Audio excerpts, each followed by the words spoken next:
Actress Rekha Nair ரெண்டாவது திருமணம் பண்ணியிருக்க விஷயம் பலருக்கும் தெரிஞ்சதுதான். ஆனா அஃபீஷியலா இவர் தான் தன்னோட கணவர் அப்படின்னு எந்த இடத்துலயும் மென்ஷன் பண்ணாமலே இருந்தாங்க.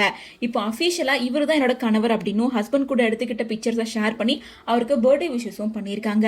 தொடர்ந்து ஒரு இன்டர்வியூல வெளிப்படையா அவங்க வாழ்க்கையில நடந்த பல விஷயங்களை ஷேர் பண்ணியிருக்காங்க.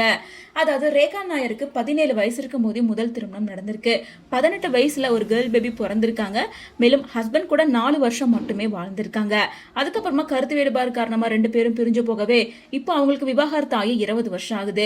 அது மட்டும் இல்லாம இப்போ அவங்களுக்கு 2வது திருமணம் நடந்திருக்கு அப்படின்றத அவங்களே உறுதிப்படுத்தியிருக்காங்க.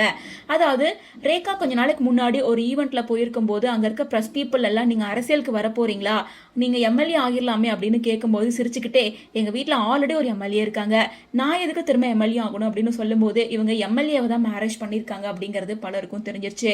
ரேகா நாயர் சொன்ன அந்த எம்எல்ஏ வேற யாரும் இல்ல, பிரபாகர் ராஜா தான். இவரு விருகம்பாக்கம் தொகுதி திமுக எம்எல்ஏ. முதல் மனைவி விவாகரத்து பண்ணிட்டு ரேகாவை 2வது திருமணம் பண்ணியிருக்காரு. சோ இந்த நியூஸ் சோசியல் மீடியால வந்திருந்தது. மேலும் பத்திரிகையாளர்கள் இந்த விஷயத்த போட்டோ ஆதாரத்தோட ஷேர் பண்ணியிருந்தாங்க.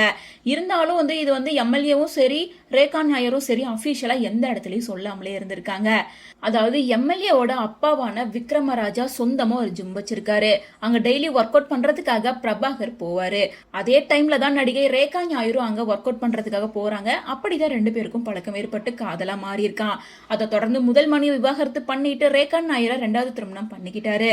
சோ இந்த விஷயத்த பைல்வான் ரங்கநாதன் கூட ஒரு இன்டர்வியூல சொல்லியிருந்தாரு. இதை தொடர்ந்து ரேகா நாயர் பிரபாகர் ராஜா கூட சேர்ந்து ஈவெண்ட்ல கலந்துகிட்டதெல்லாம் கூட சோசியல் மீடியால பேசு பொருளா மாறி இருந்தது. அதை தொடர்ந்து அது வெளிப்படையாவும் பிரஸ் மீட்ல ஆல்ரெடி எங்க வீட்டுல எம்எல்ஏ இருக்காங்க அப்படின்றதையும் சொல்லியிருந்த நிலையில பிரபாகரோட பர்த்டேக்கு விஷ் பண்ற மாதிரி அவங்க இன்ஸ்டாகிராம்ல ஒரு போஸ்டர் ஷேர் பண்றாங்க. அதுல 2 பேரும் ஒரே மாதிரி கப்பிள்ஸா ஒரே மாதிரி ட்ரெஸ் கோட் போட்டிருக்க மாதிரியும் அமைதியும் நேர்மையும் தன் வழியில பயணிச்சிட்டு இருக்க என் துணையே, மக்கள் மனசை புரிஞ்சுக்கிட்ட நாயகனே, எந்த நிலை வந்தாலும் ஒன்னா வாழ்க்கைய வாழ்வோம் அப்படின்ற கொள்கையில மாறாம மக்கள் மனசை புரிஞ்சு வெற்றியோ தோல்வியோ தனக்கான தனி பாதை வகிக்க உழைச்சுக்கிட்டே இருப்போம். உன் கூட சேர்ந்து நானும் உறுதியா இருப்பேன். இன்னாலும் என்னாலும் வெற்றி பாதைக்காக நல்லா இருக்கணும், நல்லா இருக்கட்டும் அப்படின்னு சொல்லி உன்னை நான் வாழ்த்துறேன். இனிய பிறந்தாள் வாழ்த்துக்கள் என்னவனே அப்படின்னு சொல்லிட்டு ஹார்ட் அண்ட் எமோஜியோட ரொம்ப லவ்வபிளா இந்த போஸ்டர் ஷேர் பண்ணியிருக்காங்க.